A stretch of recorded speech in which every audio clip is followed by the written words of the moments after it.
What's up, everybody? Welcome to another episode of Super Gamer Boys. I'm your host, Colonel and Dad, Garrett Morlang. And here in the virtual studio with me is the king of video games, Adrian Holmes. How's it going? I'm doing all right, Garrett. Hey, I got a request. I'd like to add or substitute. You can choose however. I'd like to change a name on my introduction. Okay. I would like to be known as also, or AKA whatever, Power Washer Extraordinaire, as I have recently completed the main Power Wash Simulator campaign or career mode, which, wow, in my opinion, if Zelda didn't come out this year, would have been Game of the Year. So, yeah. You post about that in the Discord, which if you're not a part of the Discord, you should join us, supergamerboys.com/Discord. For the backlog challenge. I'm like, I didn't even know, like, I've played that game and I didn't know that game had a story. Like, I thought it was like one of those things, like, so far what I've played is just like, oh, here's a random mission, here's a random mission, here's a random mission. Like, so the fact that like there actually is like a quote unquote campaign, like, I don't know, maybe there's more of a campaign than I realized, but I just was not expecting you to be like, I didn't realize you could actually roll credits. Like when you sent a screenshot of credits, I'm like, wait, what? Like, and I even recognized this is like a game in the screenshot, like it showed one of the houses. I'm like, oh, I remember cleaning that place. Like that's towards the beginning of the game or whatever. So it's like, oh, interesting. All right. This is a real game. It isn't just like it's not just a simulator, you know? Cause like, all right, it can be if you want it to be, but yeah, that's awesome. That's fantastic. Yeah, there's different locations and it gets a little crazy, but okay. Yeah. So king of video games, and maybe instead of resident superstar, resident power wash. What did you say? Extraordinaire? Yeah. Resident Power Washer Extraordinaire. That'll work. Okay, resident. I'll update it right now. There we go. Power washer. What a freaking game, dude. I think I mentioned last week that I'd play a little bit of it and started diving into like the Final Fantasy VII levels. At Shinra and Seventh Heaven. Shinra was fine, like doing the lobby area with all the cars and stuff. And I'm at Seventh Heaven now, and that's fun. Now that I think back, the Scorpion I did not enjoy. That really sucked. Like there's just so many nooks and crannies. Oh yeah. I was like losing my mind. I'm like, where's the freaking dirt? Like what is going on? I was like getting so pissed at times. You gotta use that highlight, dude. I spammed that highlight button. Yeah. The one that like lights it up. I always forgot about it. And then I'd use it and be like, it's up there. How do I even get up there? Like, yeah. And then I'd have to move the stupid scaffolding over the ladder or whatever. Like I would get creative. I just jump on stuff. I jump and then try to angle it and then pull out the long hose. Just like go and try to aim and see if I can get it from way back here instead of having to grab the scaffolding every time. I love that game, man. It is phenomenal. It's one of those games where it's just so relaxing like that, and that's what it was for me when I played a couple weeks ago. I'm like, I'm just feeling stressed. I have other games I could play, but I just need to like relax for a little bit, and it's so good. It drives my wife crazy because the whole time, like I wasn't playing with headphones, and when the whole time it's just the washer's on, just static white noise basically from the water. That's what's so good about it, and that's what I love. But for her, like she's busy trying to do other things, and that's all she's hearing. She's like, what the heck are you doing? Like, why is it making that noise? I'm like, oh, I'm cleaning things with my power washer. And she's this is what a washer sounds. That's what it sounds like in real life. Oh yeah, 100%. But it was like driving her crazy. I'm like, I'm sorry. But you know, it's love that game. I get it though. Like if you're not playing the thing, like it's obnoxious. When you're playing, it's like, this is so relaxing. When you're not, it's like, what is that annoying sound? I've nodded off playing that game late so many times. It's very good. Very good. Cool. Well, I didn't even ask how you doing. Sorry, I just wanted to get that change in there so bad. Yeah. No worries. I'm doing good. As I mentioned to you before the podcast, I both lost my job and got my job all on the same day. I was unemployed and reemployed just within a matter of You've minutes. been on a roller coaster. It's crazy. Yeah. No.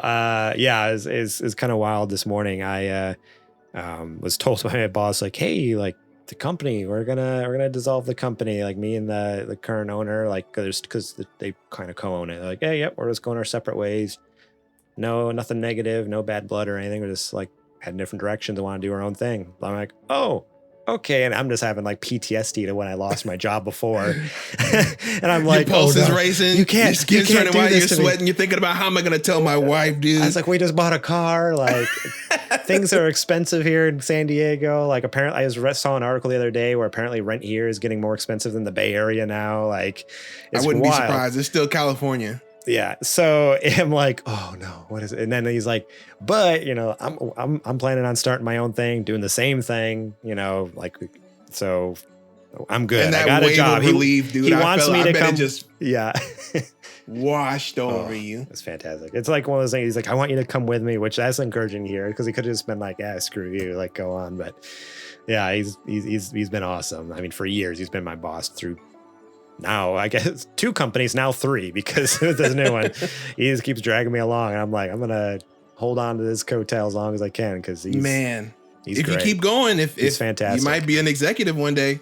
Maybe. Just saying. Maybe. But that was a roller coaster of emotions today, yeah, it was otherwise a very, very good day. It's been hot. I don't like the heat. I'm not a fan of the heat. It's been hot the past few days. It's gonna be hot the next few days. Yeah, San Diego is great for like 3/4 of the year, but then there's a few months here in the summer where it's just too hot. It's getting up in the 90s. I don't like it. I mean, and even the heat's not a bad thing. Like I live in the Central Valley for a while. I was like, all right, it's 110 degrees outside, but it's not as humid there. There's like a humidity here, and I don't like that. I don't like the humidity. Even if it is a dry heat, just you saying that it's 110, it's 109. Yeah. Oh, it wasn't enjoyable when I was back when I was doing pest control, carrying like a 20-pound backpack around full of water on my back and like spraying for bugs, and it's 110, 115. I'm like, this sucked. This is the worst. Man. Because you made it sound like, it's a cool 70. It's overcast. Don't worry about it. But no, it hasn't gotten that hot here in San Diego. But again, it's like it's in the 90s, but then it's like getting more humid than it normally is. Normally very dry, and all of a sudden it's like, and again, people are gonna laugh at us, but like it got up to like 60 Let or something laugh, bro. percent humidity, laugh. and I'm just like, this is too humid. I only they say need that something to do. They need something to do on that hour-long trip it takes them to get to, I don't know, the grocery store from their house. Right, exactly. So yeah, let them laugh. They can laugh all the way to Walmart. Right. Oh boy. Yeah. Well, we should probably get moving on here in the show. Tonight, we're going to be talking about how hard it is to play old games. Big changes at Naughty Dog. They got a new top Naughty Dog. And he kind of just stepped over to the left a little bit. He was already up top. I guess you're not wrong. And how PlayStation is changing their strategy up. But first, let's give a quick shout out to our Patreon producers, Bumble Smash, Eddie Martin, and Kajoma01, and our Super Gamer sponsors, Julie Bates and Mama Mare. If you want to be awesome just like those folks, head over to patreon.com/supergamerboys, where you can support us starting at just $1. That's right, $1. That's 100 pennies. That's nothing. And you can be getting episodes early and ad-free, such as this show, as well as our Patreon bonus shows. Previously, it was Super Gamer Book Club. You can get up until, at least for another week or so, you can get season 2, the last episode of season 2, before anyone else. You also have access to season 1, which was hosted by Zetch. That is Patreon exclusive. And coming soon, probably going to be releasing at the end of the month, 31st. It's the plan, at least right now, is episode 2 of Super Later Boys, which is the new Patreon exclusive show. And that one will not be coming out for free. Previously was Book Club. We release it for free after 2 months. The plan right now is Super Later Boys is Patreon exclusive, and we'll stick around there. So if you want to get in on that coming up here in a couple weeks, and season 1 of Book Club, go over and support us at patreon.com/supergamerboys. Excuse me. Sorry about that. Something in my throat. And I think that's also the last. Let's see. The last free episode will be coming out then as well. That's when Super Metroid with the Nintendo Cartridge Society is coming out also in a couple weeks for free for everyone. So that'll be a fantastic episode. I think that's it. We'll talk more about our Patreon later on in the show. But first, I want to give a huge shout out to Jack Sriracha and Yate for allowing us to use their music on the show. If you are listening, watching, whatever, here in the background, you probably heard these super awesome tunes playing right now. And that is Jack Sriracha and Yate. I made a little playlist up that just kind of cycles through while we're doing the show here. So if you want to enjoy those tunes without our voices over top of it, just in all their glory. I need to jump in here. Can you believe that friend of the show, Mr. Trouser Schnauzer, put out an entire album recently? Yes. Digijams, I think he calls it Digimon, his Digimon album. Mm-hmm. And there's no way for us to stream it or to put it up during the show or anything like that. Look, we got to figure out a way to bother him enough to put his music where it belongs. Needs to get over. Apparently, needs to. That album is blowing up. He's been getting he has over 1,000 likes on it now. So that's awesome. We need to figure out how to capitalize on that. I don't know what to do here. I know. I would love to incorporate him into the mix, but he's not on Apple Music. We've had chats with him in the past, and he had mentioned to me he said he can't be bothered. Can't be bothered. No, he'd actually said he would provide MP3s, which is fine. I could add it to my iTunes and then it would work just fine. But so maybe that's why I need to pester him and be like, hey, because he doesn't have a Bandcamp either. I was like, I'll buy the album. I'll pay you for it. Right. But he's like, no, I'll whatever. I'll send you some MP3s. So I just need to bother and be like, send me the album. Send me Digijams. Because that could be we can kind of cycle. 1 week it's Digijams. The next week it's Yate and Jack Sriracha. And kind of. Or you. Or if anybody, who is listening and, hangs out. If you got music, send it to us. We'll take a look at it. Spin it our way. Heck yeah. But for now, it is Jack Sriracha and Yate, and the links to those are in the show description. Head over to Apple Music and Spotify. You can find those links. Make sure to save them. Make a sick playlist. I think the playlist I use is public on both Apple Music and Spotify, so you can listen to the same exact song. But they have much more music outside of that I do not have included. So go check them out. I know they would appreciate it, and I would appreciate it if you checked them out because they're good people. They make good music. All right. It's now time to check the mail.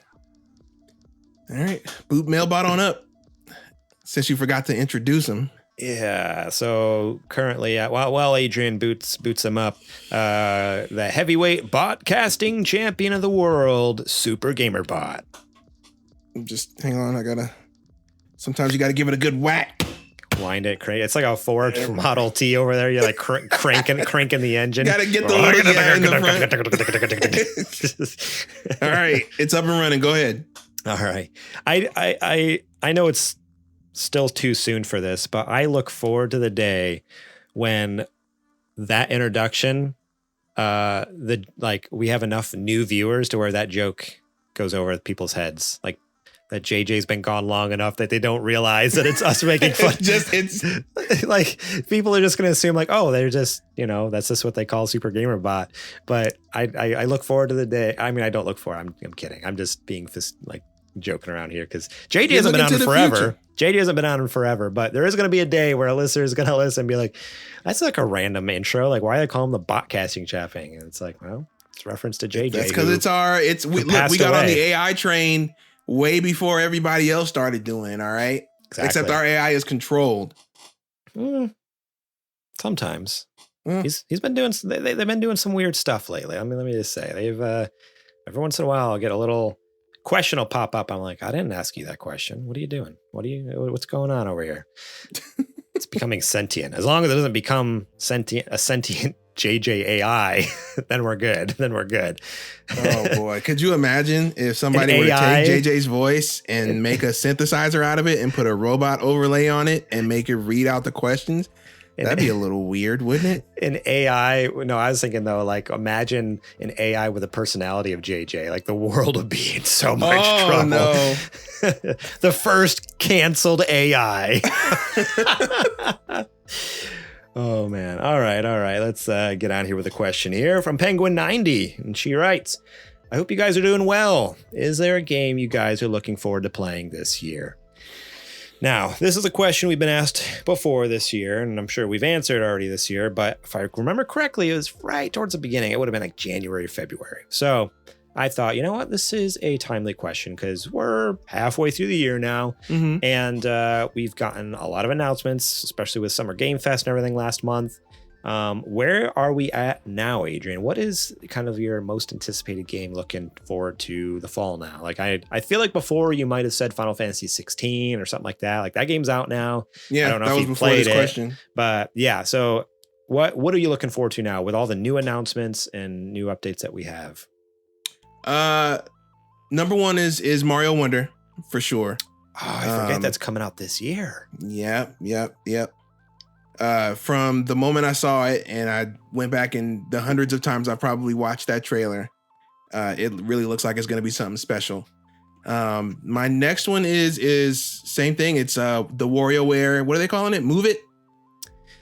I think the new one. I think it's Move It. Yes, because it's not Shake It. Because that was Wii. Smooth Moves 2, basically. Yeah. Right. Yeah. Looking forward to that one. I'm a huge WarioWare fan. Been so since they first started coming out. So and I would say at this point,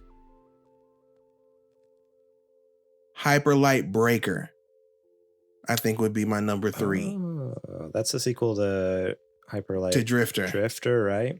When is that one coming out? I believe late this year. Okay.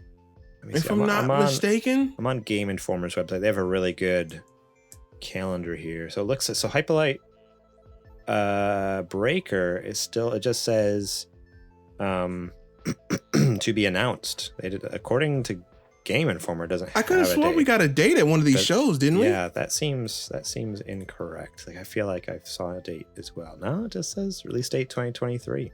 Sometime this year. Well, then it's this year. So sometime. Yeah, I'll just go on say late this year then. Yeah. So yeah, those would probably be my top 3.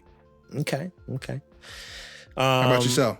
My top games are definitely Avatar: Frontiers of Pandora. Like I'm stoked for that game. Starfield, I'm like losing my mind about Starfield's gonna be the best game ever, man. It's gonna be incredible. It's gonna cure cancer. It's gonna it's gonna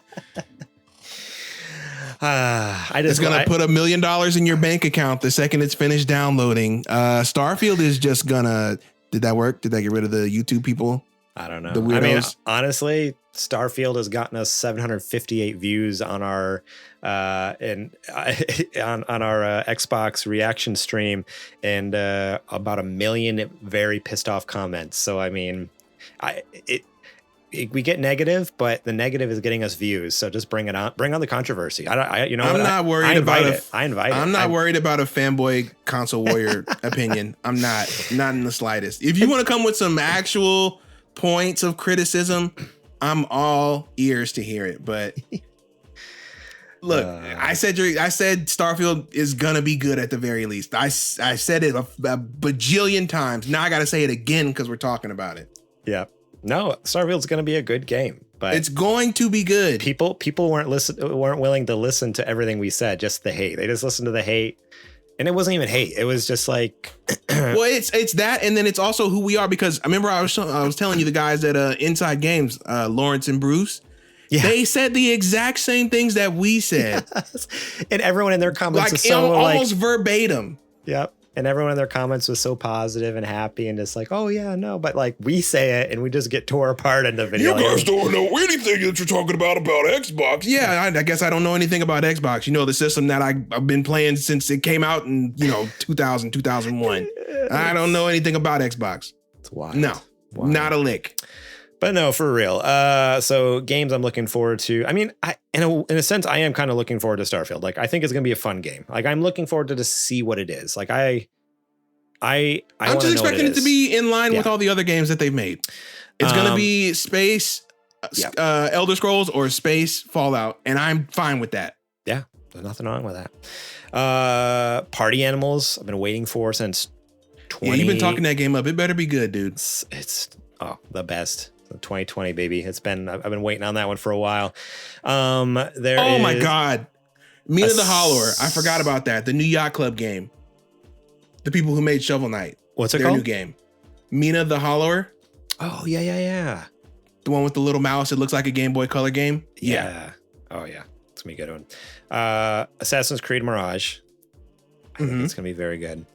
Metal Gear Solid Master Collection, obviously. Looking forward to playing those I'll games let it slide once again. And then I feel like there's one more that I was actually excited for, but I can't remember what it was. But yeah, there's a few. There's a lot of like smaller games too that I'm looking forward to. Those are kind of like the big dogs. There's a lot of really good games coming out, honestly. So it's kind of shout exciting. out to that new Prince of Persia game coming out. That one looked sick too. Oh, it's Alan Wake 2. I haven't played the first one yet, but it's funny. With the Steam sale just happened a couple weeks ago, and I was like, oh, I'm gonna buy Alan Wake, the first one, because it's surely to be on sale, and it was. But I was like, you know what? I'm gonna wait. There's like, because the sale went for 2 weeks or something like that, right? So on the first day, I almost bought. I'm like, no, put it in my wish list. I'm gonna wait. I have a feeling. I don't know what, but I have a gut feeling. Sure enough, waited too long, didn't you? No, sure enough, like 4 days later, PlayStation announced, hey, that's right. The free PlayStation Plus games for July is gonna be Alan Wake, and it's the remastered one, where the one on Steam that was discounted was the original. It wasn't even remastered. Oh. So I'm like, heck yes! Not only did I not have to pay for it, but it's the remastered one. So so I can hopefully play through that before Alan Wake 2 comes out, because that game looks wild. So all about that, especially after playing through Control. I'm excited for more from that developer that Remedy is escaping. Yes, my mind there, Remedy. So yeah, quite a few games. Spider-Man's coming out. Yeah. Oh man, I didn't even think about that. Awesome. They're remaking Alone in the Dark. I totally forgot about that in October. Alone in the Dark. I don't know if you have it as one of your stories. I'm pretty sure. I don't know if you do or if you don't, but real talk, if they do this rumored like Last of Us 2 DX, I'm gonna play that. I'm gonna play it. Oh, like the remaster thing? I don't think it's a remaster. I think it's just like they're going to re-release it with extra content in there. It's been long enough. I haven't played it since it came out in, what was that, early 2020? Yeah, it was like middle of 2020, something like that. Yeah, it was supposed to come out at the beginning of the year. Yeah, with COVID. I'm ready for another run. Yeah, well, we will see. But so yeah, that's it. There you go, Penguin. That's what we're looking forward to. There's some, if you're looking, want to know all the games coming out the rest of the year, go over to Game Informer. Just type in video game releases 2023, and like the first result is Game Informer. They have a really good schedule, so they have a lot of cool stuff. All right, well, that is it for the mailbag. Remember, if you want your questions answered here live on this show, or excuse me, coming up on Super Later Boys, we're going to need some questions for that show. Head over to supergamerboys.com/Discord. Join our Discord. It's completely free. You can chat with us throughout the week. And like I said, drop your questions or just on social media. Shoot us a DM, and we will be sure to throw it up on the show here for us to answer. All right. It's now time for the nerdy nudes. It's now time for the nerdy nudes. Beautiful, beautiful music to my ears. This first news story comes to us from Gizmodo. Kyle Barr over there writes, 9 out of 10 classic video games are commercially unavailable, study finds. From fixing up old defunct Sega Saturns to dropping hundreds of dollars on eBay for rare titles like GameCube's Eternal Darkness, Sanity's Requiem, retro game enthusiasts already know the struggle of enjoying early games. For video game historians, the situation is even worse. There are several Not me, baby. Kept my stuff. Yeah, but not everyone's as smart as you, Adrian. I know. Especially me. I just wanted to gloat a little bit. I am the dumbest of them all. There are several nationally recognized and lauded services for watching thousands of classic films, but a new study shows that for the vast majority of gaming history from the 1970s onward, 9 in 10 games remain unavailable for customers, and by extension, the growing sector of video game archivists. A report from the Video Game History Foundation working alongside the Software Presentation Network claims that the vast majority of games from the 1970s going all the way up until 2009 are largely kept out of players' and historians' hands.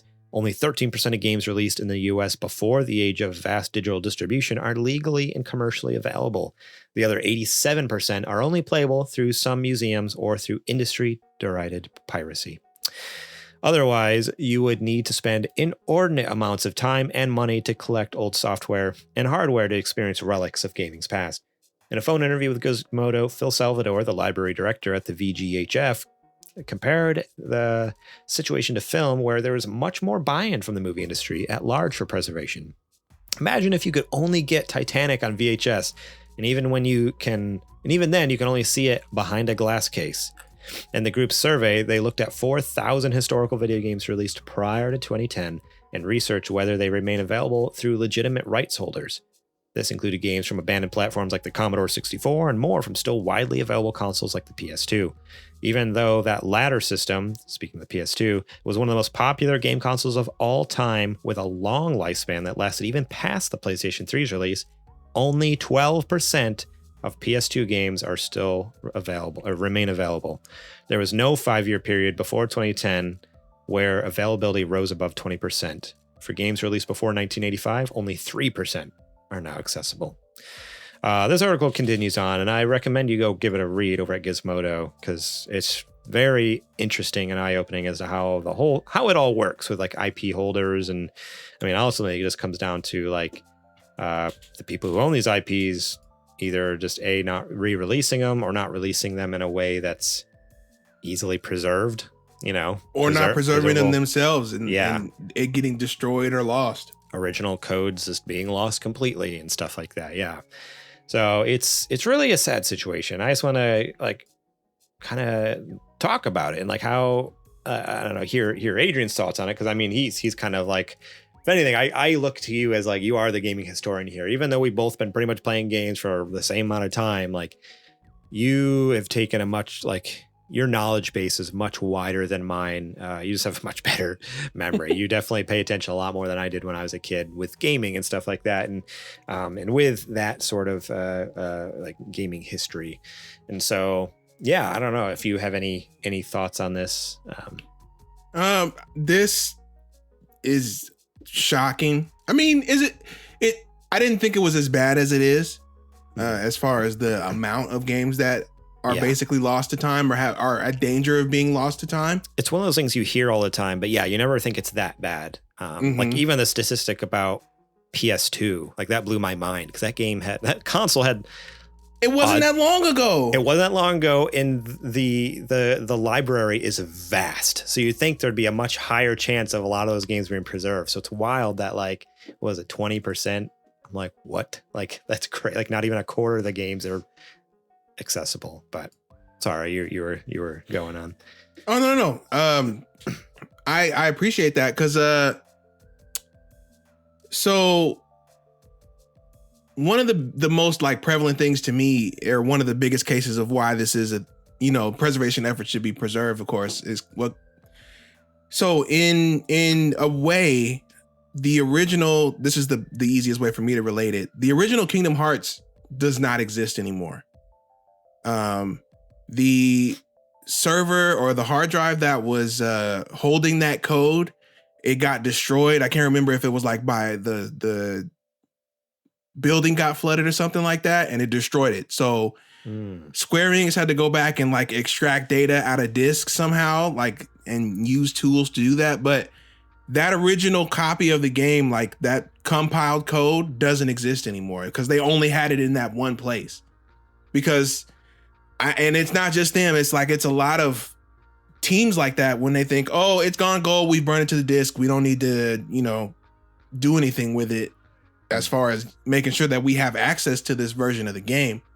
But I say that to say that take that and multiply it by thousands, and then go back further when they didn't even have those kinds of tools to be able to save their games and to upload them or store them away somewhere that the disk won't get corrupted that they're on, or whatever memory they were using.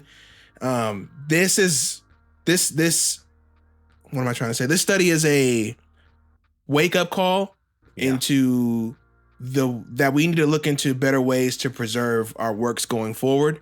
I have been reading, I think it was a result of that study, that there are a lot of smaller developers who are taking their finished code or even sometimes their working code and they're compiling it and giving it to video game history foundations or museums or anything like that, just so that, you know, somebody out there has complete code of this game if anybody ever wants to look at it.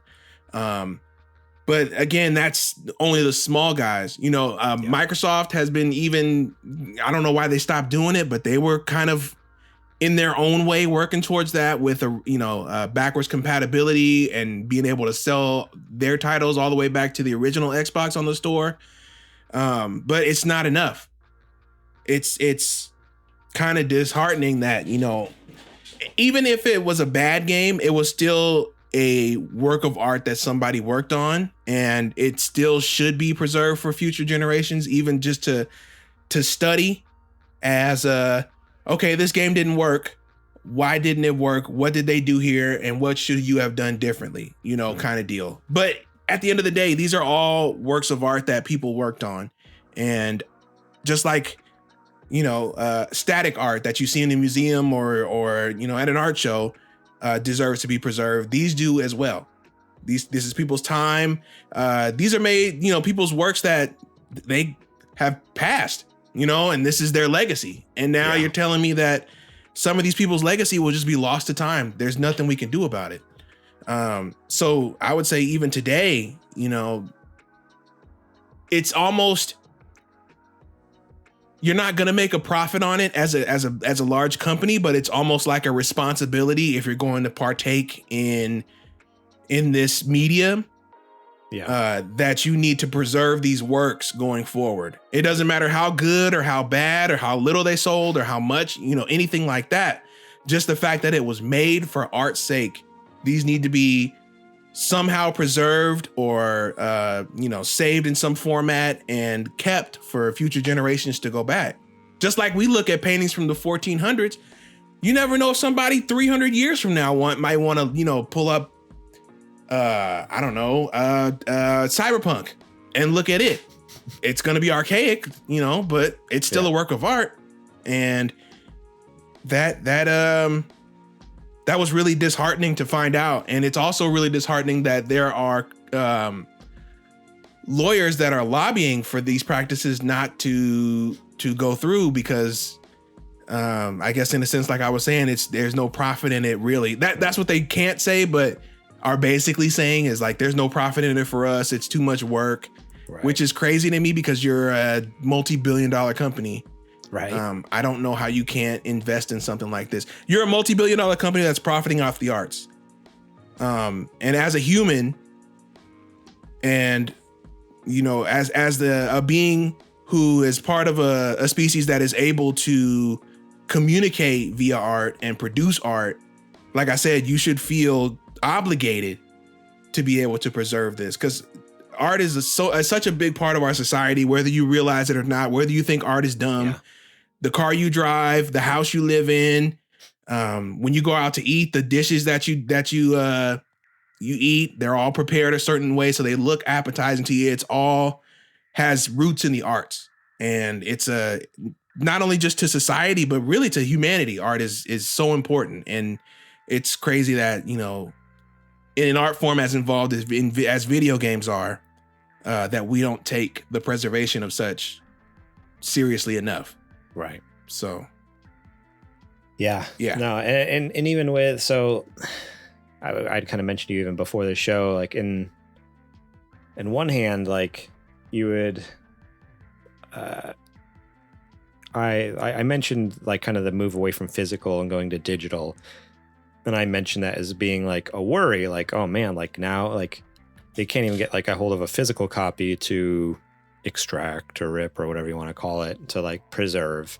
But then, you know, you had mentioned, you had a response to me. And so just now I was thinking, I was like, oh, okay. So yeah, you're right. Like you had mentioned, well, being digital, like it should be easier to get, you know, it should be easier than ever. There should be ways to like extract it or rip it or whatever you want to call it. But what just hit me now is what I was going to say is like, what is it other than trade secrets potentially being leaked? How hard is it for like PlayStation and Xbox and these companies, whoever, like EA, to just like to send these files to, you know, make these libraries, these historical services, whatever they're called. I don't know. I can't remember the. Why don't they have them sign an NDA and then just send them source codes of these games and be like, hey, like if this ever leaks, like you're done for.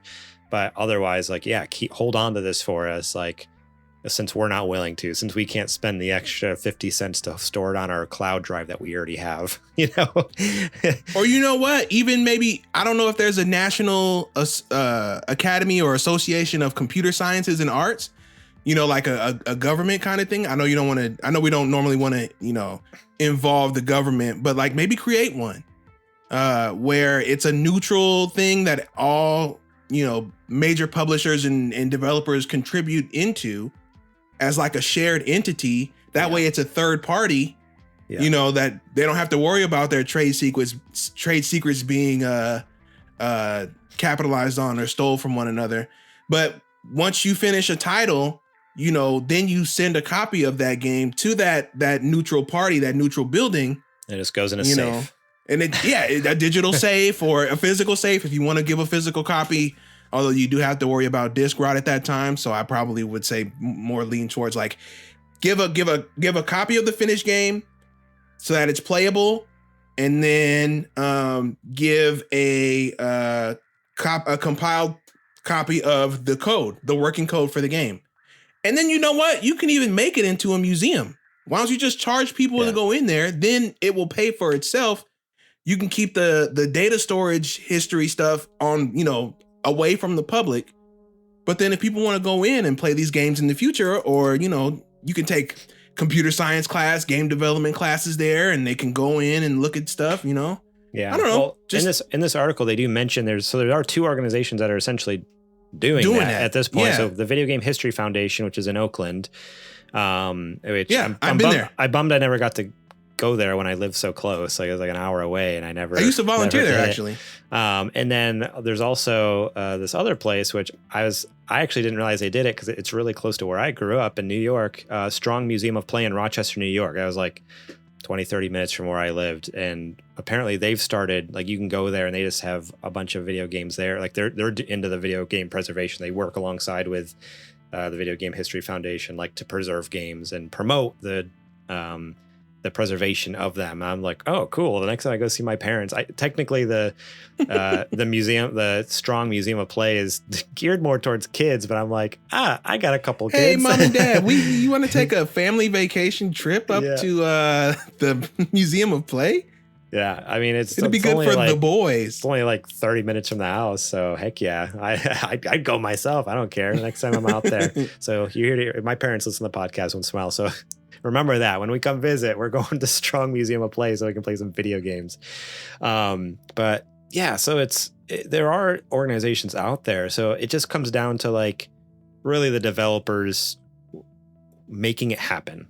And and I guess that's the saddest thing is like it's very obvious they don't care because movies are preserved extremely. That's what it mentions right at the beginning of the article. Like there's a whole like films, the film library. Yeah, there's like any film you could imagine, no matter how big or small. Like there's a sort of vast library of like a backlog of films from forever. And like you were mentioning, like art paintings literally are held in museums all across the world for hundreds of years worth of paintings, thousands, you know. And then for some reason, like video games, like this also very big art form, which I guess I should say it's big within the last, like, it's very new compared to those formats. It is very new. True. So it is art, but it is still art. And so it's like, you'd think we would have learned from those other two instances, from physical art to moving pictures, and now like, all right, now we're going into gaming. Oh yeah, we should probably start preserving stuff. But it is interesting, like the totally different view on it. But hopefully something like this article coming out like can kind of shake some people and be like, hey, yeah, like you said, a wake up call and be like, this is a big deal. Like these are more important than we all might have realized. And then there were certain people might have realized. So art, unfortunately, has always been seen as like a non-necessity. as far as society is concerned, because it's not, I don't know how to put it. It's not in your face like a lot of other things are, like, business or science or anything like that. That would be, inherently, you can see the, how should I put it, contribution to society easier than you can, or the average person can see it easier than they can with art, right? Like I was saying before, people don't realize how much art impacts their lives, in their everyday choices. The clothes, coming down to the clothes you wear, to, the bottle that the soap that you use comes in. Somebody had to design that. Some artist had to design that. Yeah. So I was watching a video and they were like, yeah, even like the blue collar guys, who they get up and they work the construction jobs, the hammer that you have, the handle of it has carvings in there. They don't have to do that, but somebody did, So yeah, art is just, I said it before. I'm kind of just rambling now because art and design is everywhere and it's important. It's so important. Like if you were to take away the artistic nature of things that are in our society that we don't realize, everything would be so gray and lifeless, and I think you don't ever want to see that reality. Yeah. And to kind of like even connect it to what's going on here, like even being able to see previous stuff and learn from that. Like that's the biggest thing too, is like to forget your history. Like I know there's a famous quote and I don't know doomed to repeat it. There you go. I was like, I know there's a famous quote. I don't know it, so I'm not even going to pretend to, but there you go. Excuse me. So it's like, history is a great thing. Like we learn a lot from history. Like we should learn a lot from history. And so, like not being able to go back and again, like 100 years from now and be like, oh, how are things done? Like, I don't know. Trends cycle all the time. Like, I don't know. I hear it all the time, like with fashion stuff. I'm not into fashion at all, but you hear from people like the older generation, like, oh, I remember this, like having these style pants or this style, whatever. It's happening right now. 90s and 2000 stuff is back. Yeah, exactly. And a few years ago, it's like, oh, I remember these from like the 70s or whatever. Right. Like things like are cyclical. And so like to be able to learn from those previous things and even make it better than it was before. Like that's what's important as well. So again, preserving video games is good. And I really hope again, this kind of report that came out is a wake up call, like you said, to the industry, to these leaders in the gaming industry, and be like, hey, let's take this seriously. Jeff Keighley, what are you doing, Jeff Keighley? Yeah, Jeff Keighley, you're doing everything else. You got the Game Awards, you got Summer Game Fest. Why don't you like freaking start? I haven't heard him say it. Maybe he has. I haven't looked, but I haven't seen anybody retweet anything. I don't think he's talking about this study. Yeah. Has anybody shown it to him? He seems like the guy to do something about it. Like he's doing everything else. Like get Jeff Keighley in there. Like he is the person that can get access to talk to the people who can do something about this. Honestly, who I would love to do something, and actually they actually are kind of doing something about it right now, is Danny O'Dwyer with No Clip. I just saw a tweet the other day that they had gotten like hundreds of hours worth of the video, old game the old game coverage, infomercials and keynotes. It was all just going to be like deleted, like thrown in a trash bin somewhere, and they collected it all and have been like digitizing it all. I'm like, that is so cool. You can watch it all if you support my Patreon. So like really No Clip's perfect as well. Like get them, start the No Clip Video Game History Museum or something, or the foundation. That's a perfect example though. Like look at how many, decades of stuff that would have just been gone, destroyed. Yeah. And they took it and are doing the work to digitize it. So stuff that we've never seen. Yeah. It's awesome. Danny O'Dwyer's the man.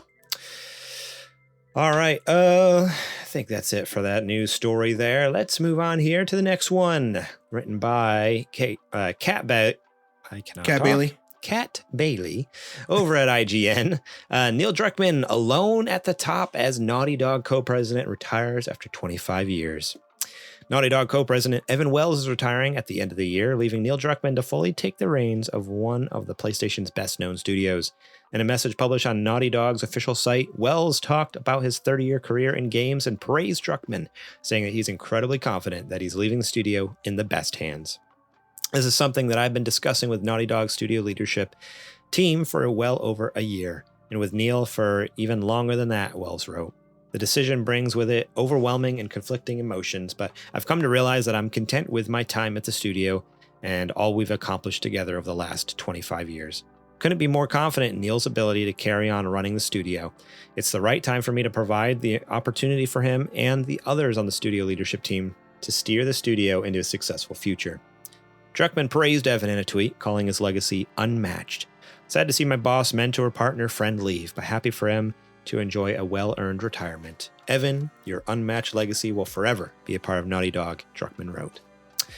Evan Wells has been a Naughty Dog since 1998, with credits including Crash Team Racing and Jak and Daxter. Wells became co-president of Naughty Dog following the departure of founders Jason Rubin and Andy Gavin in 2004. Druckmann was promoted to co-president alongside Wells in 2020. So yeah, it's kind of it's the changing the guard. It's sad news, and also it's bittersweet, I guess, because it's like, man, like, yeah, he's been there forever. He's been a part of some killer projects over there at Naughty Dog, but also it's like, all right, like, what is now, because they were co-president at least for the last 3 years, not for very long, but all right, like, it's kind of exciting. Like, what does Neil Druckmann have up his sleeve? Like, what's he going to bring to the table? They had great ideas together, but it's what kind of ideas is he going to have solo, or is he going to bring someone up alongside him? Is he going to kind of promote someone else to be co-president with him, kind of continue the tradition of training the next person to take over? Or I don't know. I'm curious what could come up over there, but what do you now? I guess my question for you, Adrian, is do you two questions. Do you think this will change the way things have been going over there? You think this could kind of like slow down current projects in the work, upcoming projects? I guess that's my main question. Is like, in my head, I was like, oh, like, it's interesting. This has been, something he's been wanting to do for years. Like, has this been kind of bleeding into the reason, like, the Last of Us multiplayer thing's been taking so long? Is it like a lack of motivation, you think, on his part for the last few years, or do you think it's just, it just so happened like that this is all kind of happening and it's completely unrelated why projects are just like, we haven't gotten anything new from Naughty Dog in a while? I think Evan is leaving on his own accord. Yeah. I think, they say when you know. Yeah. I wasn't insinuating. I just want to make it clear to listeners. Like, I wasn't insinuating like they're kicking them out for any reason. It's more like, I wonder. Like, I guess to be more specific, like, could the projects have been taking longer because they've just been in talks? They knew his leave was coming. They're like, all right, we know he's leaving. Like, instead of having all the news muddled with like he's leaving and a new game's coming out, maybe like they kind of pace things out a little more, like, to not have that happen. But I don't know. I think it's unrelated. I think what happened with the Last of Us multiplayer thing is they got too ambitious and realized, oh, well, if we want to make it, Naughty Dog quality, it's going to take a lot more time than we expected. I think Naughty Dog has one of those the situations where when you have a company that's run by the artist, they'll continually want to add and want to add and want to add. And you have nobody who says, well, we can't do it that big because we have to meet deadlines. We have to meet budgets, And I think maybe it got away from them. That would be my best theory as to why it got delayed, or why it may have gotten downsized, is because some bean counter came in there and was like, no, this is DLC. We're not about to give you $100 million for it. But I think Evan, I don't think this was a result of that. I think he just, he's thinking it's been 25 years. Yeah. I've left an incredible legacy behind at Naughty Dog. He and Neil were co-presidents, and I think they trust each other fully. Yeah. So if I were in the trenches with somebody that long, and I know that we kind of share similar thought processes on how a company should be run, I think I would have the same amount of faith in Neil. Yeah. And Neil has the same, if not even better, track record than Evan with his projects. I know he can be a little bit of a taskmaster, which is what like I would want to keep an eye on, right. Especially now that he has nobody to keep him in check. Right. But other than that, his creative vision is top notch. So as far as the projects themselves go, I have no worry about Naughty Dog in the future. But yeah, like I said, he is one for cracking the whip, reportedly, allegedly. So yeah, that was the other thing I was going to ask, because going forward, like how do you feel? So you answered that. That you have faith in Neil there. I think I do as well.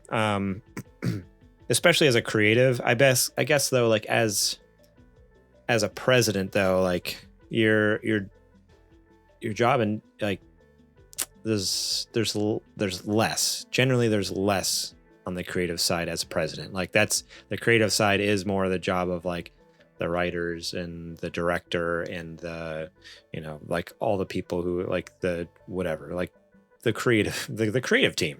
He's as a president, like you should be doing more just like of the business running stuff now. So as much as I also have faith in Neil, but I wonder if he had more creative freedom as president before, because Evan kind of probably like was the business guy. If they split task, he was doing the business side while Neil was still able to dabble in the creative side, where I wonder, like, all right, if you're the sole dude now, like, Neil should have been CCO then, not co-president. If that's what he wanted to do, he should have been chief creative officer.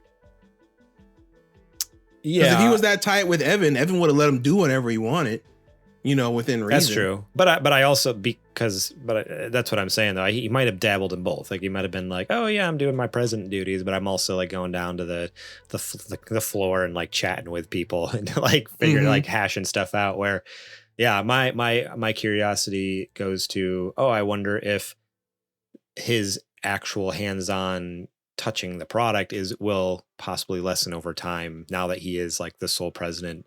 And it's gonna have to, and who's gonna be the next Neil Druckmann now? Like who's he been training up? Like he's been working under Evan for so long, and learning a lot from him. Like I wonder if he's been kind of like working alongside someone, like making it a next, kind of like a Sarah Bond situation. I'm not sure who that is, but yes, sure. The lady that works at Xbox. Yes. Yeah, they're clearly training her up to take over from Phil. Yeah, exactly. Yeah. So like who's next in line for you? And so not that I think the games will suffer at all, but it could change, because it's just going to be a different creative mind. Like, not to say he doesn't obviously get the ultimate stamp of approval on things, but now that you're becoming the president, like this bigger fish to fry, and especially when you can't rely on a co-president to take the those tasks. So we'll see. Time will tell. But we wish Evan Wells well on his retirement, and boy, Neil well earned, well deserved. Yeah, Neil Druckmann, you got some big shoes to fill, so don't screw it up. You've been killing it so far. Just keep doing that. And don't spread yourself too thin. If you can't do it, you can't do it, dude. You gotta worry about Naughty Dog itself, the show. Remember, because he was co-producing that. He's co-producing that, yeah. So he's got a lot on his plate. So hopefully he has people in place that'll help him out effectively with that. So yep, busy boy over there. See how it goes.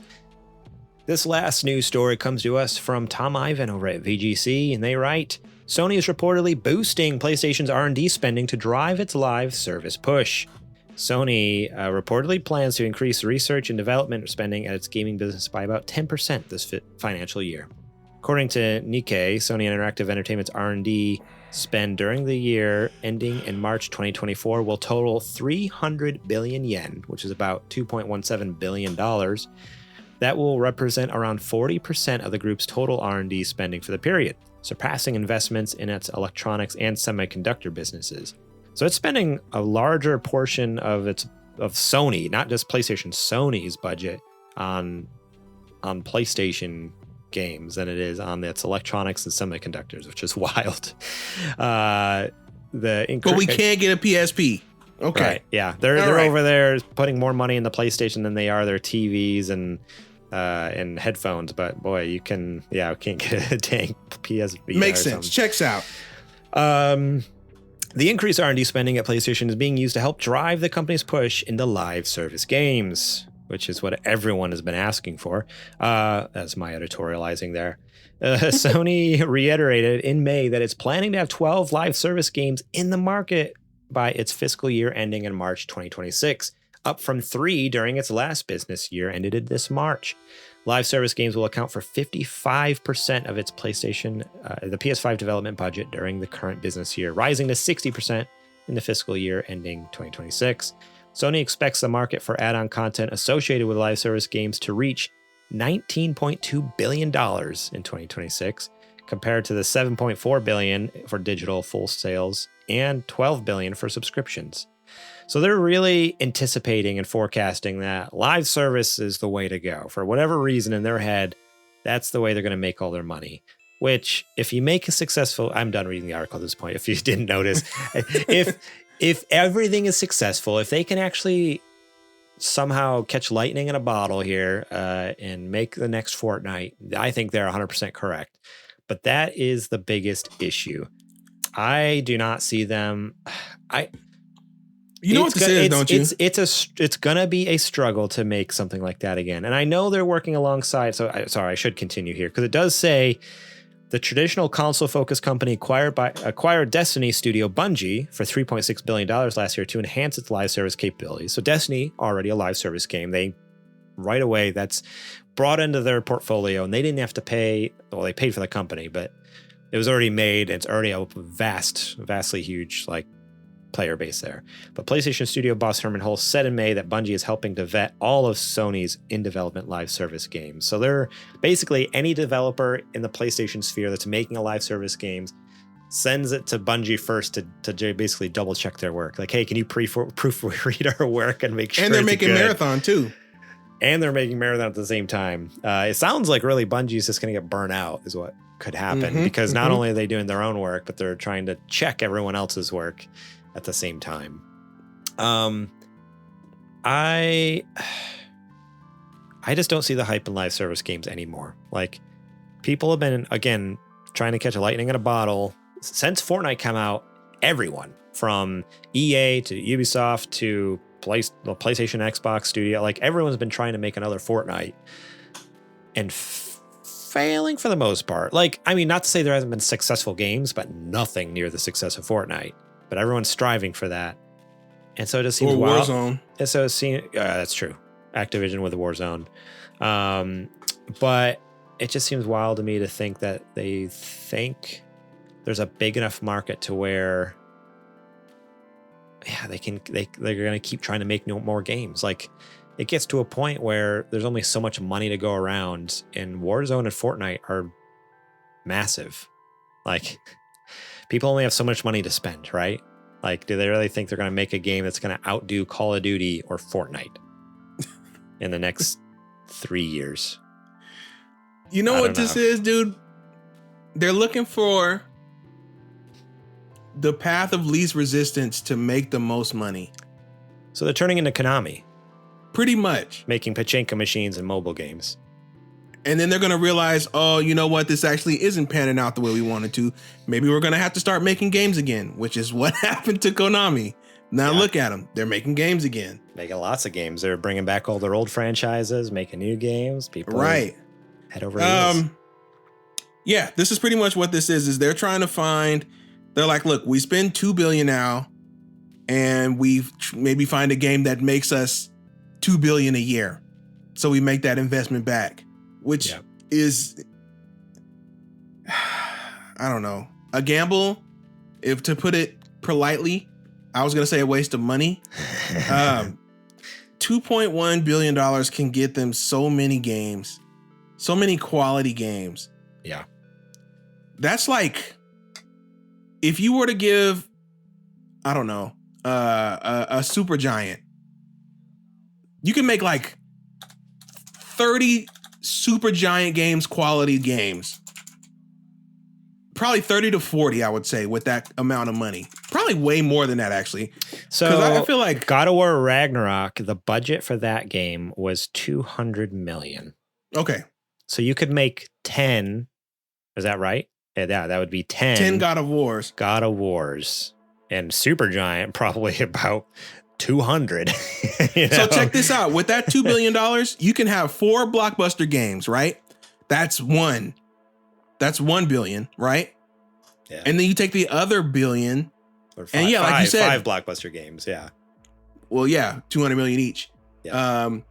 And then take the other billion and give it to, AA and smaller. Yeah, like you said, you get hundreds of games to fill out the time in between the blockbusters. Yeah. That's where you make your money at. Instead of relying on one game to make the billions of dollars, why not put out a bunch of cheaper but extremely capable games that can also. It's a proven business model. If the game is good, Supergiant is sitting there right now. They make banger after banger after banger after banger, and they only charge at the most $20-$25 for them. Yeah. And people are fawning over that game. Did you see the way people popped off when we found out Hades 2 was coming out at the Game Awards? Come on, man.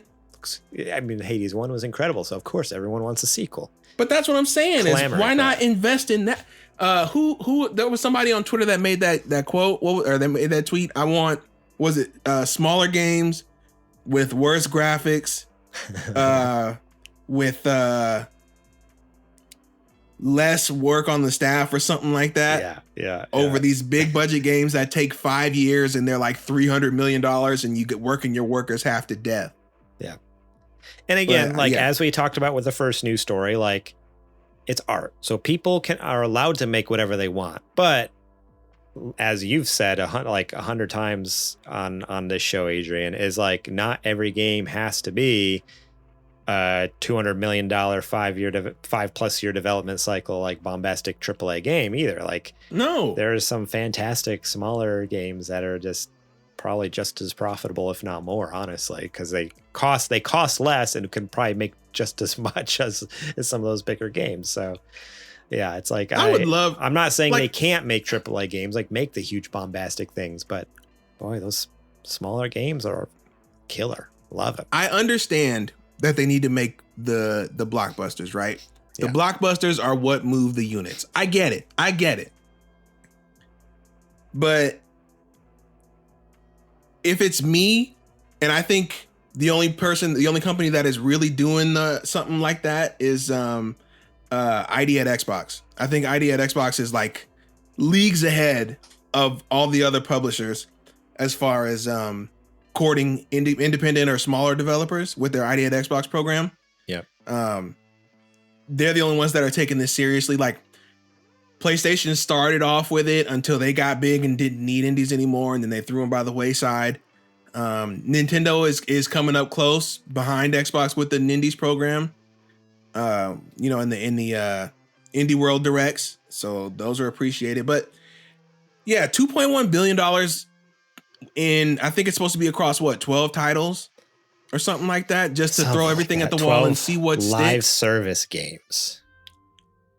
This is just no, that's again, there's only so much. So many games you're throwing away. There's only so much money to go around. So that's what keeps popping in my head is most people they're either they're into one live service game and that's what they spend all their free money on, So if PlayStation's planning on putting out 12 live service games, I just don't see how they're going to be able to compete with Activision, with Call of Duty and Fortnite, and B, compete with themselves when they're splitting people up against. Granted, who cares if they're split up amongst themselves because they still get the money. But again, it's just they're everyone that doesn't hit is a waste of that $2 billion though. Yeah, exactly. That is no longer a return on investment. This is so not only do they need something to hit, but they need it to hit so hard that it makes that whole $2 billion back. Yeah. Which is crazy. Because the only things doing those numbers, like we keep saying, are Fortnite and Call of Duty. That's it. Yeah. I don't know, man. And GTA. Maybe. GTA makes crazy money too. Forget that's not even a lot. I mean, I guess it kind of GTA Online is. GTA Online is a live service. But yeah, wild. I don't know. time will tell what will happen here, because I don't know. There's so many other games that they can make with that. Hundreds of games that they can make with that. Yeah. And as long as they continue to, as long as Sony continues the slate that they've been doing, where we get good AAA games and good AA games and indie games coming to the system, great. I don't care. Do what you want. But my worry is that if they start pulling the budget away from those things to do this, which I assume that's what's going to happen, is they're going to lower the budget for AAA games, lower the budget for indies, lower the budget, and then so those other things will suffer. If they can figure out an ecosystem where they can all coexist, then great. Whatever. Go ahead. Do your stupid 12 live service games. I don't think it's wise, but do it. But I just really hope it doesn't cause the other great things they're doing to suffer. That's all. I don't want them to pull money from their first party studios or from their ability to help, because obviously they don't make indie games, because then it wouldn't be an indie game, but they do, they'll show support and help produce it. They used to do it back in the PS4 days. They were going crazy with it. They would help produce and support the smaller games. Yeah. And so I just don't want this thing to negatively affect those things. So go ahead and do it. Whatever, Sony, you're gonna do Sony, but I hope their main products don't suffer. That's all. That's and my if biggest this flops, worry. I never want to hear anything from Sony about live service ever again. No. Ever again. Never, ever. Not allowed to. It's against the rules. Oh, man. Oh, I forgot about this. This should have been a news story this week. Gex Trilogy has been announced. They're bringing back Gex, should have been a news story, the best platformer of our time. Limited Run Games bringing back the Gex Trilogy. We'll talk about that next week. We'll save it. You can talk about that next week. I have nothing to say. You don't like Gex, dude? Gex was so good. Gex 2? I'm not doing the bit. Enter the Gecko? Oh, love it. You talking about the game where he made about a bunch of jokes about 1990s Hollywood celebrities? You think that's going to hold up? It was fantastic, and you know it. Okay. Fantastic. You go ahead and give Limited Run that money. When that game comes out on in 2025, when you actually get your game from Limited Run, I'm going to be streaming it live here. You look forward to it. You can all look forward to that. All right. That's it. You handle that. That's it for the news stories this week. Now it's time for our Patreon ad.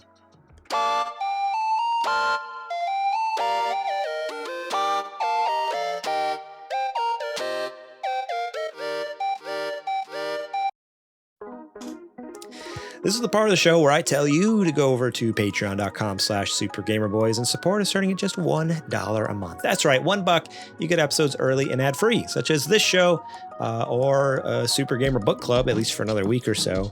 And starting at the end of this month, you will only have access to Super Later Boys over there. Currently, episode 1 is up. We actually did the first episode for our 200th episode anniversary celebration thing that we did a few weeks ago, so you can go check that out over at patreon.com/supergamerboys. Episode 2 will be coming out the end of this month, and it's gonna be me, Adrian. We're getting JJ back, just sitting around chatting. We're gonna have some listener questions, maybe some topics of discussion. We'll see. The idea is to keep it under an hour, and it's just hanging out and chit-chatting and talking about whatever questions you guys send us and topics that you guys come up with, or we come up with. If you guys don't supply it, we'll try to supply it. But it's more fun when you guys interact. So think about, and that's free. You don't have to join us Patreon for that. So by all means, join us at Discord or DM us on social media. Send us some fun topics and questions. But you can get those. The only way to access those is through Patreon. $5 and up, you get the show notes early and ad-free. Well, of course, ad-free, but you'll get them early. So that way you know what we're going to be talking about on Super Gamer Boys podcast each and every Monday when we record it. You can leave your own questions, comments, concerns over there. So if you're looking at it, you're like, oh, I got thoughts on that news story, or hey, that listener question there, I want to answer this one. You can leave it right on the dock, and I'll see it, and we'll talk about it live here on the show. So if you want to have your voice heard on the show, support us at $5 or up. $10, you are a Super Gamer sponsor. You get shout out at the beginning of each and every episode, and as well as those previous perks. And then the top dog tier, Super Gamer producer. You can support us over there, and $15 a month allows you to kind of have our ear. And if you have ideas for show segments or just completely different spin-off shows, different content. You want to help kind of shape the show, build the show out, think about supporting us over there, $15 a month. And you kind of can have that access. And we are very, very much appreciate all of you who support us over at Patreon. Both at those top tiers all the way down to the $1 tier. You guys know who you are. You are awesome. Last but not least, if you are watching at twitch.tv/the which some of you are probably now watching us live over at youtube.com/supergamerboys. We're streaming over there now. So if you prefer YouTube over Twitch, we're both places. We're dual streaming, baby. But if you're over at Twitch and you have Amazon Prime, you have a Prime gaming sub for free, which means you can subscribe to our channel, which normally costs $5. It doesn't cost you anything. $0. That's right. Free sub that you can throw our way. We still make the $5. Comes out of Jeff Bezos's back pocket, specifically his left rear pocket. That's right. The same one he doesn't reach into to pay his writers or actors, by the way. Yeah. Just throwing that out there. Jeez. Yeah. Horrible situation. We stand with the with all those who are striking right now, both actors, because originally it was writers, now it's actors are joining in too, right? So yeah, 100%. Super Game Boys are on your side. Screw Jeff Bezos. So give his money to us, and make sure to go help support those the actors and writers who are striking right now in other ways, if you can. But anyways, you can throw that free sub our way, and you get cool emotes around that you can use around Twitch. We'd appreciate that, and we think you'll enjoy it. My favorite one is Adrian's hype face. It's just brings me so much joy every time I see it. So thank you about supporting us over there. That is it. Now let's get on with the show.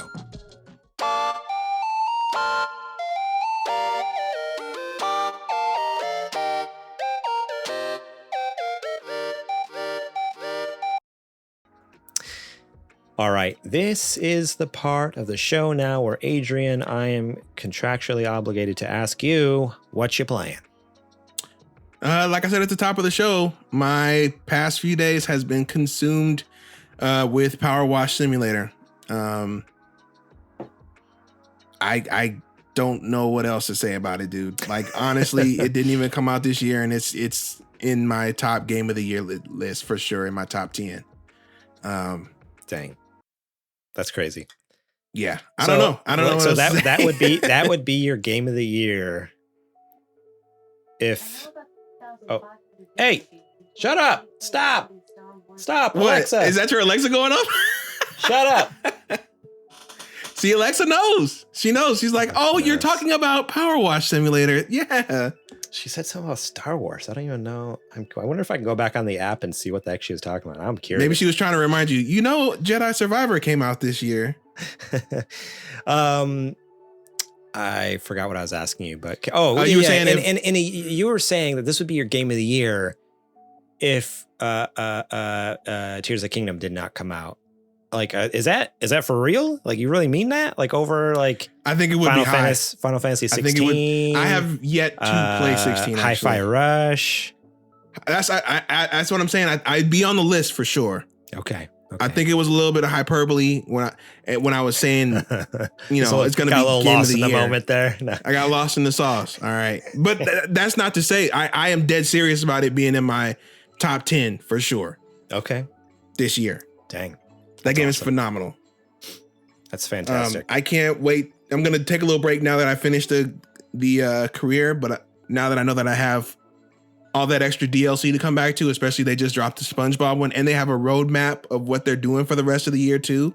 So there's going to be even more content when I come back. Cannot wait. That's awesome. You're welcome to join me. You know it has multiplayer. I always forget that. I actually don't. I don't know that. I always forget. I have never tried it. We should definitely try that sometime. That'd be fun. Especially if it works on Steam Deck. We can just jump. We have to do it early in the day though. I can't play it at night. I keep nodding off. It ain't gonna work. That white noise puts me out every time. Yeah. About how many hours did it take you? Ooh, I didn't really watch the clock. Because I mean, I know it. I played till my eyes hurt a lot of nights. Because I know, like, obviously, it comes down to just how. What's the word I'm looking for? How thorough you were with your cleaning, because you didn't have to 100% everything. There's quite a few levels where it's like you get to a certain point and you could back out if you want and move on to the next level. From what I understand. Oh no, I 5-starred. I 5-starred top to bottom. Oh yeah, and that's how I was too. Like the way I play it, like I 100% it every single level. But so okay, that's what I wasn't sure. Like if you were like speed running it, or if you were like being super meticulous. So I wasn't playing this to beat fast. Yeah, it was 100% for just enjoyment and pleasure and relaxation. So which is awesome. That's great. Yep. Throw on a podcast or throw on like a playlist in the background and just. Man, if you power wash stuff professionally, I just want to say I get it. Well, what's funny is every time we bring it up, my buddy Sir Prince a lot throws in the Discord or sends me a text, and he's like, "Hey, if you love that power washing so much, come work with me for a day." Because from what I gather, he's never straight up said it, but I don't think he enjoys it. I think that's a part of the job he does not enjoy. He works. That's crazy to me. Based off of his username is Sir Prince a lot. He prints T-shirts, and so they do silk screening and stuff like that, or they use. I don't know how it works. I'm not going to pretend I know how printing shirts works, which he'd be very disappointed in me right now. He's probably currently listening to this on Wednesday afternoon. And he's like, Garrett, you've known me for, eons. 12 years now, and you don't know how a T-shirt's printed. But with that, he's always like, hey, you should come join me. Like you can power wash anything you want, as much as you want. So I always gather like he hates it, but it's like, I don't know. Like it's pretty great. Hey, Derek, fly me out. Fly me out. I'll do it. Fly him out. Fly me out. Do it. That's awesome. I'm just in awe that you even finished it. Like, again, because like I said at the top of the show, like I didn't realize that you could roll credits. I thought it was one of those just kind of like endless games. Like it's just almost like procedurally generated new levels or something. I didn't realize there was like a story or campaign to the thing. So that's cool. It makes me actually want to like dive into it more. If I had to ballpark it, I would say from top to bottom, maybe, because I was 100% in it and I might have been going a little slower, maybe 30 hours. Okay. I wonder like how long to beat. Let me look it up on how long to beat, because someone has to have some hard and fast numbers here. Simulator, how long to beat? Because I'm generally okay. About 36 hours. Yeah. Okay. It says if you're a gamer that strives to see all aspects of the game, you are likely to spend around 52.5 hours to obtain 100. Okay, I guess maybe it was 50 hours. 100% completion. Interesting. Okay. Because that's what I did. So there you go. 52 hours. Main story 36. Main and some sides 45.5. Completion is 52.5. Yep. All right. Cool. We'll see. Unfortunately, I am a dumb. And I probably will not have a lot of time to play this because I have two very large games I've been playing, as you all already know. I've talked about it for a couple weeks now. I am playing, still currently, Persona 5, which... How you feeling? Where you at? Are you engrossed? I am. And more so in the story. The gameplay itself is kind of like, this is fine. Like... Mm-hmm. The gameplay is whatever. Like some of the mechanics with the personas and like upgrading them and like sacrificing them and upgrading things and doing stuff like that. It's like, okay, this is kind of neat. But if anything, it's for the story. I'm like, oh man, like I'm in. Like this dude's a sleazebag, and I gotta take him out. I gotta kill him. I gotta bring justice. So change his heart. I'm really enjoying that game much more than I thought I would. I thought I'd jump into it and be like, okay, this is just another JRPG kind of weeb game or something like that, something weird. And I was like, no, this is pretty great. And I mean, I love the art style. I love the style of the game. Mm-hmm. It's like style, not so much in gameplay, but actual like aesthetic. The music, the soundtrack is banging. Yeah, the soundtrack is awesome. The character design is awesome. The world is awesome. I love how it just oozes. I mean, and it oozes with style, and that's literally like one of like the core tenets of the Phantom Thieves, like the group that you're a part of. They're like, oh, we do everything with style, and it is. It's so like, oh yeah, like you could have just like jumped down off that ledge, but you didn't. You did a front flip and like landed like a cool superhero and stuff. And I just love it. So over the top. It's fantastic. That makes me happy to hear. Yeah. And so at this point, I'm in the palace, and I think I'm getting close to getting the treasure at the end. Like I keep. At first, it was at one point, it's like, we're halfway through. I'm like, I've been in this palace for so long. I'm only halfway. But then I felt like I only played for like another like 20 minutes more. And they're like, okay, we're almost to the end. I'm like, oh, whoa, okay. Like the first quote unquote half was a lot longer than the second half. But all right, that's cool. So I'm excited to see like what happens now? Like this is my first palace. What happens when you conquer this place? What happens? Oh, you'll see. So excited for that. The other thing I've been playing is more Cyberpunk 2077. As I said last week, this game is really good. I for so long have thrown so much shade and hate at it because for a very good reason, because it was trash at launch when I played it previously. Agreed. But I have not had any more crashes on PC, not a single Lucky. one. And the story is so good. The characters are great. Like I'm having the time of my life in Night City, and I just want everyone to go play this game now. I know on console it still has like its hiccups, at least on PS5. But if you have PC with like, I'm playing on a 3070, which even that GPU is like 2 or 3 years old. Like it's not like a new, the newest of the new. It's running great. Like with DLSS on, set for performance, I'm getting 60 to 70 FPS, smooth, no crashes. I'm loving it.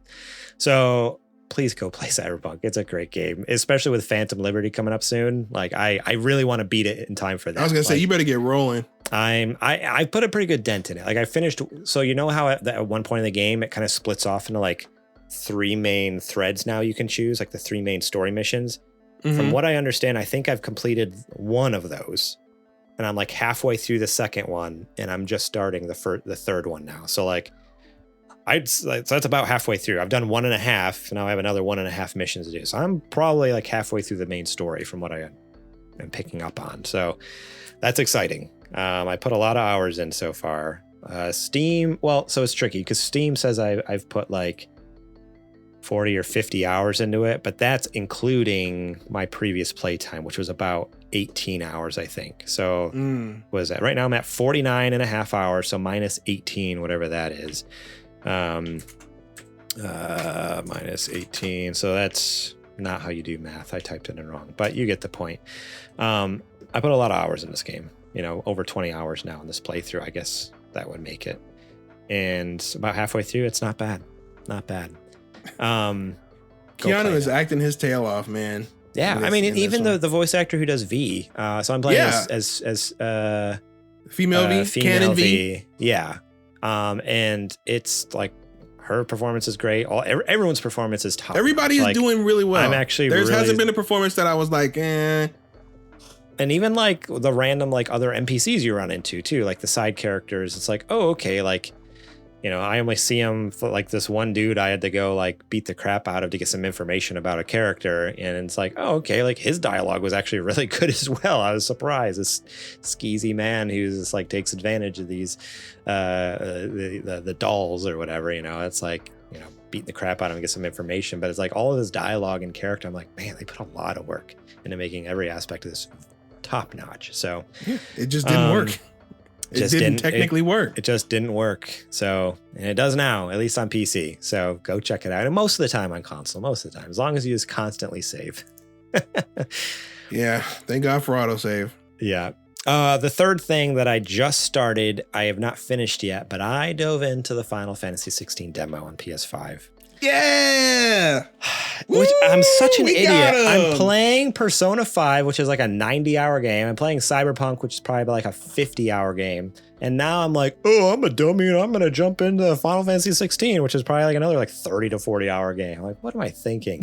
A Final Fantasy 30 hours? Where? Point me to it. Okay. I'd love to see one. I guess I'm thinking to like, when I did Remake, I beat that in about 30 hours. Yeah, that was a third of the game. I know, but I guess I just assumed other Final Fantasy. The reason they stopped there is because other Final Fantasies were usually that long. Am I wrong? Okay, I'm wrong. That's why I said it.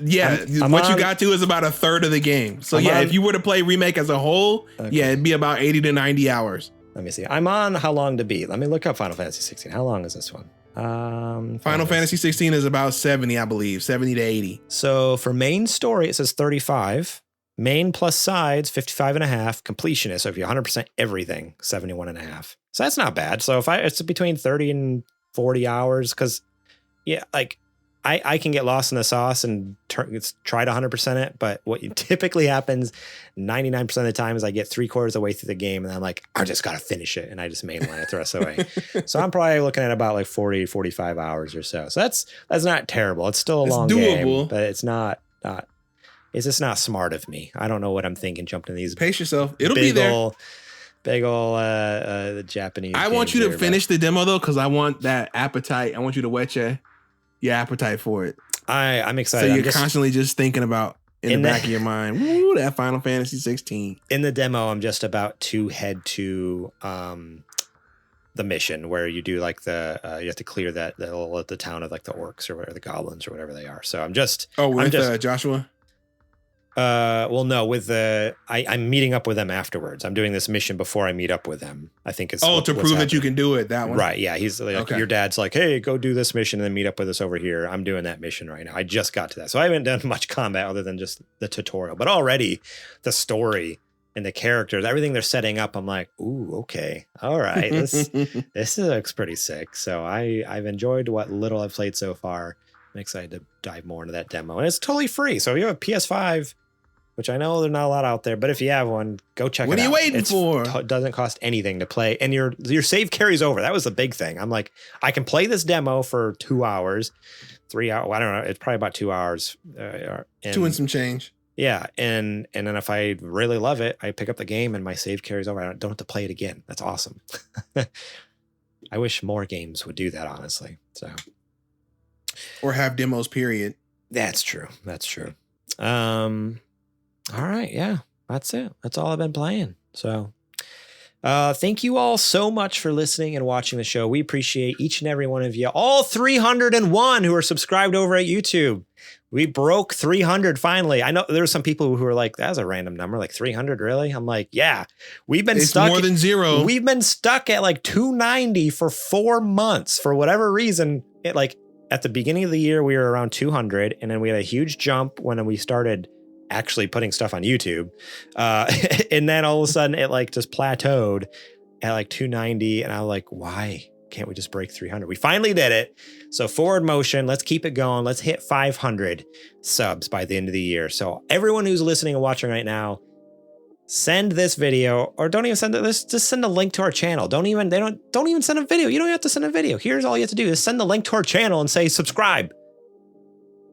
And preferably keep the notifications on, but even if they don't want notifications, turn the notifications off. I don't care. Just get it. Like, it would be awesome. So awesome if we could hit 500 by the end of the year. So please share our youtube.com/supergamerboys. Let's get us to 500 by the end of the year. So then we can start getting some of those YouTube partner perks.